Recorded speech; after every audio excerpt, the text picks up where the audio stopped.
नमस्कार दोस्तों, आज मैं आप सभी के साथ उपस्थित हूँ फर्स्ट गर्लफ्रेंड का दूसरा भाग लेकर। जिन्होंने पहला भाग अभी तक नहीं सुना है, कृपया वह डिस्क्रिप्शन में दिए गए लिंक में जाकर पहला भाग सुन लीजिए, वरना दूसरा भाग कुछ भी समझ नहीं आएगा। अभी तक आप सभी ने सुना नैना नाम की लड़की की एक कहानी। वह समंदर में डूबने लगती है, जिसे मारिया नाम की एक लड़की बचाती है। स्वाभाविक रूप से दोनों की दोस्ती हो जाती है। फिर मारिया अपनी जीवन कहानी नैना को सुनाती है। मारिया जब 5 साल की थी तब एक समुद्री तूफान के चपेट में आकर उसके पिता की मृत्यु हो जाती है, और जब 15 साल की होती है तब उसकी माँ भी समंदर में डूबकर ही मर जाती है, और उसी के साथ उसके भाई उस पर बहुत ज्यादा अत्याचार करने लगता है। चलिए इस पर्व में देखते हैं कहानी क्या मोड़ लेती है। तो चलिए शुरू करते हैं फर्स्ट गर्लफ्रेंड का दूसरा पार्ट। उसकी जीवन कहानी सुनकर मन खराब हो गया था, पर मैं कुछ कह पाती इससे पहले वो जोर कदम से घर से निकल गई। दबाव ने भी अपना असर दिखाना शुरू कर दिया था। मुझे रात को बुखार नहीं आया। अगली सुबह फ्रेश फील कर रही थी, इसलिए ऑफिस चली गई। ऐसे ही 2 हफ्ते निकल गए थे। इतने दिनों में मारिया का 1-2 बार ही कॉल आया था। नॉर्मल बातें हुई थी, कोई ज्यादा खास नहीं। एक दिन ऑफिस आवर्स में ही घर से कॉल आया, माँ की तबीयत बहुत खराब है, पॉसिबल है तो घर आ जाओ। मैं तुरंत भागते हुए बॉस के केबिन में पहुंची। May I come in, sir? Sure, Miss Nana. How do you do? Fine, sir. Thank you. Sir, if you don't mind, can I say something? हाँ हाँ, बोलो, क्या हुआ? इतनी टेंस्ड क्यों दिख रही हो? बताओ। सर, मेरी माँ की तबीयत अचानक बिगड़ गई है। मेरा इमीडिएटली इंडिया जाना बहुत जरूरी है। Can you please help me? Oh, I see. Don't worry, सब ठीक हो जाएगा। तो कब निकलना है तुम्हें? सर, यदि पॉसिबल हो तो आज रात को ही, नहीं तो कल किसी भी फ्लाइट से। लगभग 14-15 घंटे की फ्लाइट होगी। जितना जल्दी हो सके उतने जल्दी। ओके, तुम्हारी काफी सारी छुट्टियां बाकी हैं। तुम्हें पेड लीव मिल जाएगी और टिकट की व्यवस्था मैं किए देता हूँ। तुम अभी घर जाओ, ऑफिस छोड़ो, पैकिंग करना शुरू करो, ठीक है? Thanks a lot sir, thank you so much. ओहो, no problem, no problem. Okay, take care, see you soon. हाँ, इतना कहकर मैं बॉस के केबिन से निकली, बैग उठाया और पार्किंग की ओर चल दी। घर पहुंची तो देखा बिल्डिंग के नीचे मारिया खड़ी है। मैंने उसके यहाँ आने का कारण पूछा तो वह बोली, अरे मैं तो भूल ही गई थी कि आज तुम ऑफिस गई हो, पर तुम इतने जल्दी कैसे? मैंने ऊपर जाते जाते उसे सारी बात बताई। सारी बातें सुन के वह भी उदास हो गई, और उदास स्वर में ही वह बोली, चलो मैं तुम्हारी पैकिंग में हेल्प कर देती हूँ। घर के अंदर आते ही वह फिर से बोली, तुम बहुत टायर्ड लग रही हो, तुम थोड़ी देर रेस्ट करो, मैं तुम्हारे लिए कॉफी बनाती हूँ। इतना कहकर वह कॉफी बनाने के लिए किचन में चली गई, और मैं अपने कमरे में आकर वार्डरोब से कपड़े निकालने लगी और बैग में रखने लगी। वह कॉफी लेकर मेरे पास आई, तब मैंने कहा, मारिया, यदि बुरा ना मानो तो एक हेल्प करोगी? वह मुस्कुराकर मुझसे बोली, तुम्हारे लिए तो मेरी जान भी हाजिर है, मेरी जान। मांगो, क्या मांगना है? अरे नहीं नहीं नहीं बाबा, तुम्हारी जान से मैं क्या करूंगी। एक्चुअली मैं सोच रही थी घर छोड़ ही देती हूँ। वैसे भी उस दिन मिस्टर जैक बहुत गुस्सा हुए थे, और उसके बाद तो उनका कोई पता ही नहीं चला, कहाँ गए कहाँ खो गए। जैसे ऐसा लगता है इतने बड़े इंसान हवा में कहीं उड़ गए हैं, और यदि सामान यहाँ पे छोड़ के जाऊं तो वो शायद सेफ नहीं होगा। बात तो सही है, पर तुम मुझसे क्या हेल्प चाहती हो? क्या तुम सारा सामान घर ले जाना चाहती हो? पर इतना अलाउड करेंगे क्या? नहीं, वही तो बात है, इतना सारा सामान अलाउड नहीं करेंगे, और मुझे लौट के भी आना है, तो इतना सारा सामान ले जाके करूंगी भी क्या? एक्चुअली मैं चाहती थी कि तुम मेरा एक बैग रख लो, यदि तुम्हें परेशानी ना हो, बस यही हेल्प चाहिए। अरे इसमें क्या परेशानी होगी, मैं रख लूंगी, कोई प्रॉब्लम नहीं है। इतना कहकर उसने मेरा सामान पैक करना शुरू किया और तभी मेरे फोन में बॉस का कॉल आ गया। हेलो मिस नैना, पैकिंग हो गई क्या? ऑलमोस्ट डन सर, आप बताइए टिकट का क्या हुआ, मिली? हाँ हाँ, वही बताने के लिए कॉल किया है। 2 टिकट्स हैं, एक आज रात 2 बजे की, दूसरी कल दोपहर 12 बजे की। तुम कौन सा लेना चाहती हो बताओ, फिर मैं फिक्स करता हूँ। मैंने टाइम देखकर फोन पर कहा, सर अभी शाम के 4 बज रहे हैं, मैं रात के 2 बजे वाली फ्लाइट से जाना चाहूंगी। कल दोपहर 12 बजे तक मैं इंडिया और शाम तक मैं घर पहुंच जाऊंगी। ओके देन, मैं फाइनल करके तुम्हें मेल करता हूँ। Okay sir, thanks a lot, see you. मैंने बात खत्म करके अपने कमरे में आई तो देखा मारिया बहुत सुंदर तरीके से मेरा बैग जमा चुकी थी और सारा सामान भी उसने डाल दिया था। मैंने उसे टिकट की बात बताई तो वह बोली, ठीक है, तुम सावधानी से जाना, माँ एकदम ठीक हो जाएंगी, तुम चिंता मत करो, ठीक है? उसके बाद कुछ देर वह मेरे साथ रुकी और फिर मेरा एक्स्ट्रा बैग लेकर चली गई। मैं भी टाइम पर एयरपोर्ट पहुंची, गाड़ी पार्किंग में लगाई और इंडिया आ गई। अगले दिन शाम तक घर पहुंच गई। घर पहुंचकर देखा माँ पहले से बेटर थी। उन्हें ठीक देखकर जान में जान आई।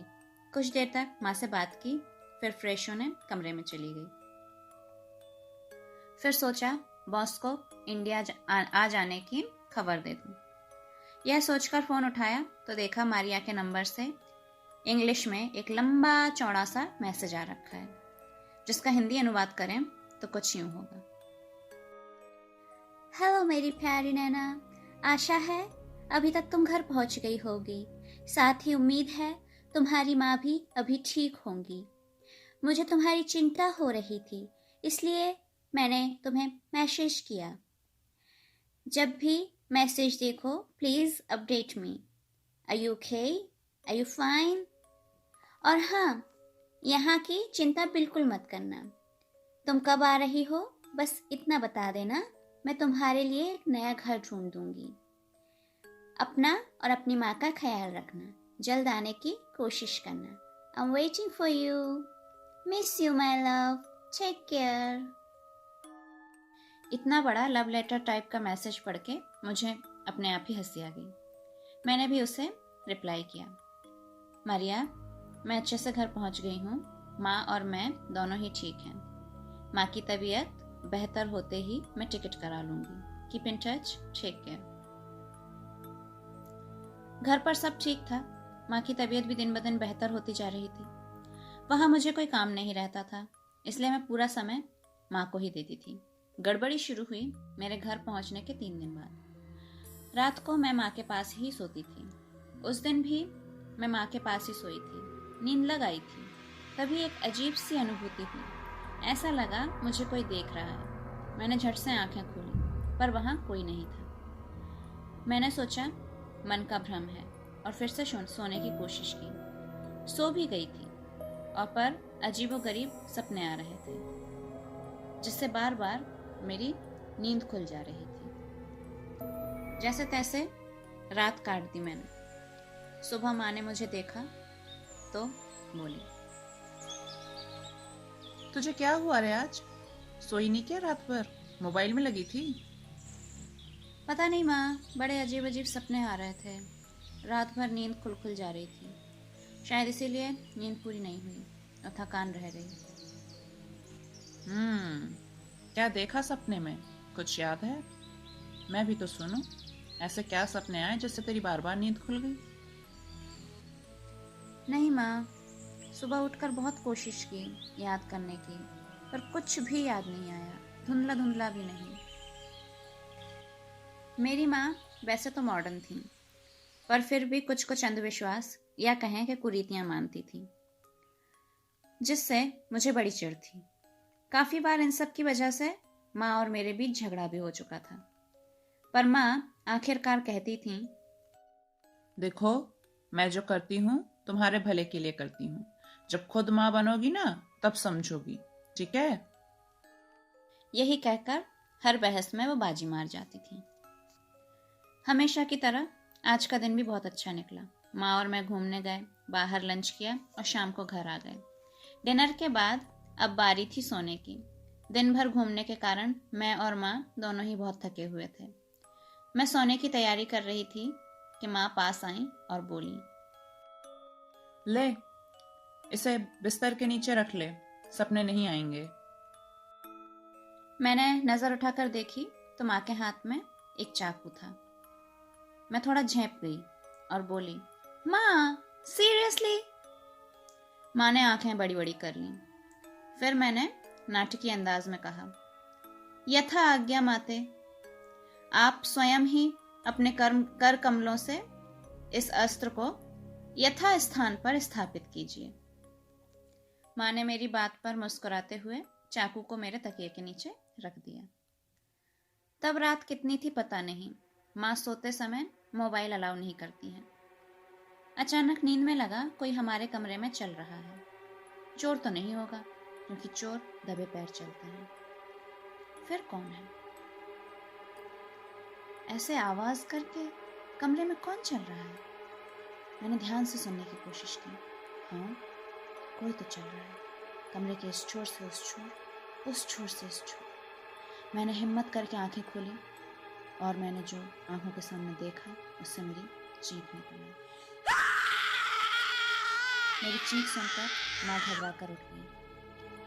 माँ ने लाइट जलाई, मुझे पानी दिया और बोली, शांत हो जा बाबू, क्या हुआ? ऐसे क्यों चीखी? बता मुझे, कौन था? क्या देखा तुमने? माँ, माँ, माँ, वहाँ पर कोई था। वहाँ पर कुछ था वहाँ। कौन था? कहाँ था? क्या था? बता ना, क्या था? बता। मैंने नींद में किसी के चलने की आवाज सुनी थी। मैं बहुत देर तक ध्यान से सुन रही थी, क्योंकि मुझे लग रहा था कि मैं सपना देख रही हूँ। पर माँ, विश्वास करो, वह सपना नहीं था। फिर मैंने जब हिम्मत करके बड़ी मुश्किल से आंखें खोली तो मुझे एक चेहरा दिखा जिसकी आंखें चमक रही थी, और वह चेहरा ना तो इंसान का था और ना ही कंकाल का। माँ, मुझे मार डालेगा। माँ, मुझे बचा लो। माँ, मुझे मार डालेगा। माँ, मुझे बचा लो। मुझे बहुत डर लग रहा है। माँ, मुझे बहुत डर लग रहा है। इतना कहते ही माँ ने मुझे छोटी बच्ची की तरह सीने से लगाया और मेरे सर पर हाथ फेरने लगी। अगली सुबह माँ की आवाज से ही मेरी नींद खुली। माँ कमरे में आकर बिस्तर समेटते हुए शांत स्वर में कुछ बोले जा रही थी। उठ जा बेटा, देख सुबह के 9 बज चुके हैं, जल्दी से उठ जा। और हाँ, नहा कर ही बाथरूम से निकलना, आज गुरुजी आ रहे हैं, तुझे भी देख जाएंगे, ठीक है? जल्दी से तैयार हो जा। गुरुजी मतलब मेरे माँ के गुरुजी, जो नॉर्मली बनारस में रहते हैं, पर सुना है साल में एक बार यात्रा के लिए निकलते हैं। जब जिसके घर जाने की इच्छा होती है वहाँ चले जाते हैं। जहाँ मन लगता है वहाँ कुछ दिन रुकते हैं, जहाँ नहीं वहाँ नहीं रुकते। कभी कभी तो ऐसा भी होता है कि कहीं पे पानी भी नहीं पीते। और वो 70 से 100 तक कोई किसी भी उम्र के हो सकते हैं। पूरा चेहरा, हाथ पैरों में झुर्रियाँ और बाल पूरे सफ़ेद, दाढ़ी मूछ भी सफ़ेद, यहाँ तक कि उनकी भौहें तक सफ़ेद। उनके साथ हमेशा 2 चेले चामुंडे रहते हैं और गेरुआ वस्त्र पहनते हैं और पैर में अभी भी खड़ंग पहनते हैं।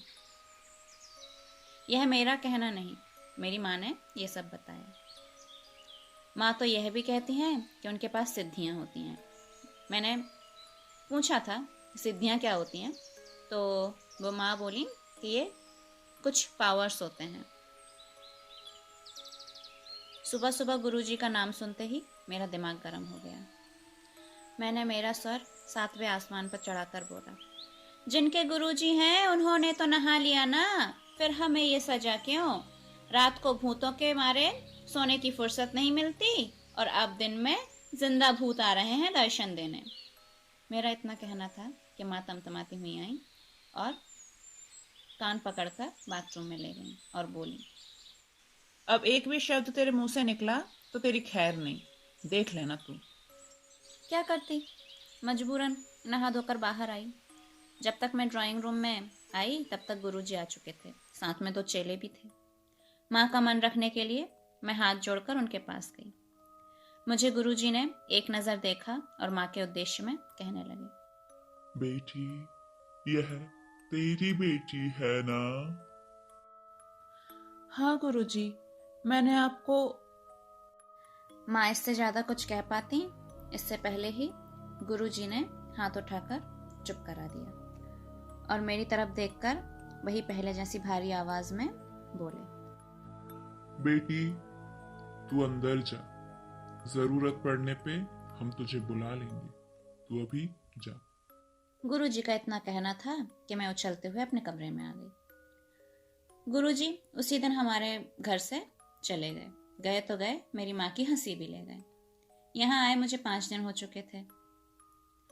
उस शाम से माँ ने एक अजीब सी जिद पकड़ ली और मुझसे बोली, कुछ भी हो, अब तू यहीं रहेगी। मैं तुझे कहीं नहीं जाने दूंगी। तू मेरे साथ ही रहेगी, ठीक है? सुन लिया ना? यही मेरी आखिरी इच्छा है और तुझे यह बात माननी ही होगी। मैं माँ की बात पर शॉक्ड थी। माँ क्या बोल रही हैं? मैं विदेश गई थी तब माँ सबसे ज्यादा खुश थी और अब कह रही हैं ना जाऊं। मैं जब पहली बार गई थी तब शॉपिंग से शुरू करके मेरा बैकपैक तक हर चीज माँ ने की थी और जब मुझे जॉब मिली तो उन्होंने पूरे अपने हाथों से मिठाइयाँ बना के पूरे मोहल्ले में बंटवाई थी। पर अब क्या हुआ? हाँ, मैंने समझने की बहुत कोशिश की पर उनकी एक भी बात समझ में नहीं आई। उनका बस एक ही बात कहना, तुम अब कहीं नहीं जाओगी। गुरुजी के आने के बाद से माँ ने ये जिद पकड़ी। मन ही मन गुरुजी पर भी बहुत गुस्सा आ रहा था। मिलते ना, बता देती मैं क्या चीज हूं। पर आश्चर्य की बात यह है कि उस रात से सपने नहीं आए। मैं निर्विघ्न रात गुजारी। माँ भी ठीक हो चुकी थी पर उनकी जिद कम नहीं हो रही थी। मैंने सोचा 10-12 दिन माँ के साथ रहकर वापस चली जाऊंगी। देखते ही देखते 15 दिन गुजर गए। इस बीच मारिया का भी कई बार मैसेज आया, एक ही बात, I miss you, I am waiting for you. 15 दिन गुजर जाने के बाद मैं धीरे धीरे अपना सामान समेटने लगी। मैं जैसे जैसे सब कुछ बैग में डालती जाती, माँ फिर से सारा सामान निकाल कर जगह की चीज जगह पर रख देती। एक दिन गुस्से में आकर मैंने रात भर जागकर सारा सामान पैक कर डाला और सो गई। सुबह उठकर देखा तो माँ हमेशा की तरह बैग से सामान निकाल रही और जगह पर रख रही। मुझसे और नहीं रुका गया। मैं झुंझलाकर बोली, क्या कर रही हो? क्या चाहती क्या हो तुम? माँ सामान रखते रखते ही शांत स्वर में बोली, मैं चाहती हूँ तुम कहीं ना जाओ, यहीं मेरे पास रहो। माँ का इतना कहना था कि मैं झन्ना उठी। कहना क्या चाहती हो तुम? तुम नहीं चाहती मैं खुश रहूं? तेरी खुशी का ही तो सोच रही हूँ। एक अच्छा लड़का है मेरी नजर में। ओह अच्छा, तुमने सारी जिंदगी जैसे काटी है, अब चाहती हो मैं भी ऐसे ही काटूं, घुट घुट कर, है ना? मुझे कैद देखकर तुम्हें शांति मिल जाएगी, तुम्हारी आंखों को तसल्ली हो जाएगी, उद्धार हो जाएगा तुम्हारा, है ना? माँ ने वैसे ही शांत स्वर में कहा। हाँ, हो जाएगा उद्धार, मिलेगी शांति यदि तुम मेरी बात मानी तो। कभी नहीं। तुम अलग हो, मैं अलग हूं। मैं तुम्हारी बात कभी नहीं मान सकती। सब मतलबी हैं, तुम भी। सब अपना अपना सोचते हैं, मेरे बारे में कोई नहीं सोचता। मैं हूं तभी तो तू है, फिर तू अलग कैसे? और मैं मतलबी हूं, हाँ, पर क्यों हूं यह समझने में कहीं तुझे बहुत देर ना हो जाए। इतना कहकर माँ रोते हुए कमरे से निकल गई। दिन भर मैं भी अपने कमरे में गुम होके बैठी रही। माँ ने मुझे खाने पर भी नहीं बुलाया था, शायद उन्होंने भी नहीं खाया था। सच ही तो है, ऐसी कड़वी बातें सुनने के बाद किसके गले से खाना उतरेगा। शाम तक मुझे अपनी कही बातों पर शर्मिंदगी महसूस होने लगी। मैं माँ के पास गई। माँ छत पर चुपचाप बैठी थी। बचपन से ही देखती आ रही हूँ, जब भी माँ का मन खराब होता है तब वह छत पर आकर ऐसे ही चुपचाप बैठी रहती हैं।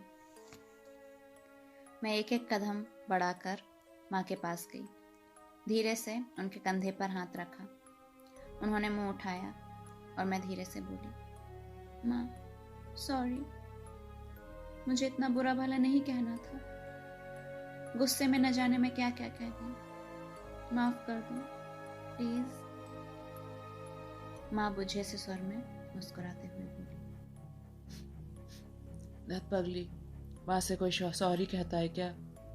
पर हाँ, एक बात हमेशा याद रखना, माँ कभी भी अपने बच्चे का बुरा नहीं चाहती, ठीक है? पता है माँ, पर मेरा जाना भी ज़रूरी है। जॉब मिले अभी 1 साल भी नहीं हुआ। मुझे अभी जाने दो, मैं वहाँ काम करते करते इंडिया की कंपनीज में भी अप्लाई करती रहूँगी। जैसे ही जॉब मिलेगी मैं तुरंत तुम्हारे पास आ जाऊँगी। I promise, really. जब तू मान ही नहीं रही तो तुझे और जोर नहीं करूँगी, पर एक बात तुझे माननी ही होगी। क्या बात माँ?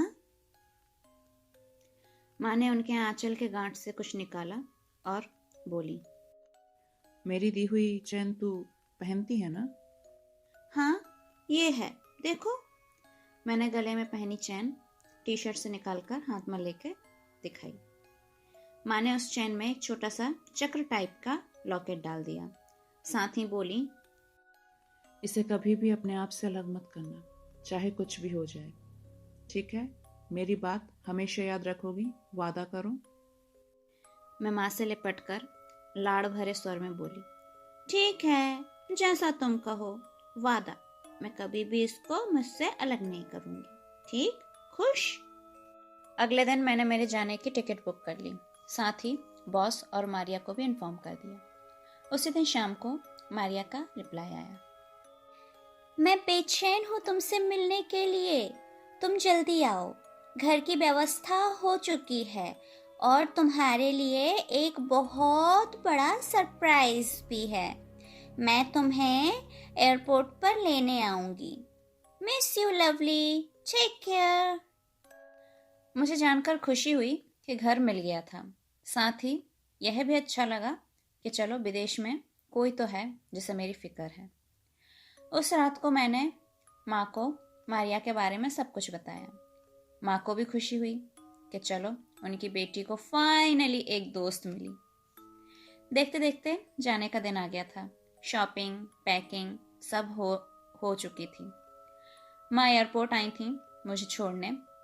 एयरपोर्ट में एंटर होते समय जब मैं माँ से गले मिली तब माँ ने मेरे कान में धीरे से कहा, बेटा कुछ भी हो, उस लॉकेट को कभी भी खुद से अलग मत करना, हमेशा याद रखना, तुमने वादा किया है मुझसे, ठीक है?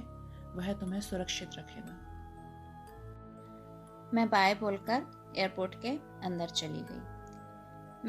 मेरी कार एयरपोर्ट के पार्किंग में ही थी, इसलिए वापस जाने में कोई प्रॉब्लम नहीं थी। सही समय पर मेरी फ्लाइट मेरे मंजिल पर लैंड की।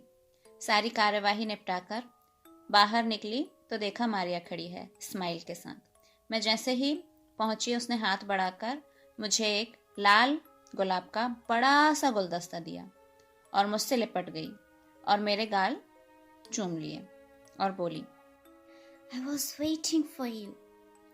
बहुत दिनों बाद तुम्हें देखकर बहुत अच्छा लग रहा है। I can't explain my feelings. उससे मिलकर वैसे तो मुझे भी अच्छा लग रहा था, पर मेरा गाल मेरी माँ के अलावा कोई और चूमे यह मुझे पसंद नहीं था। भले ही वो लड़की थी, फिर भी उसकी इस हरकत ने मेरा मिजाज बिगाड़ दिया था। पर उस समय मैं उससे कुछ बोल भी नहीं पाई। चुपचाप मैं पार्किंग की तरफ बढ़ चली।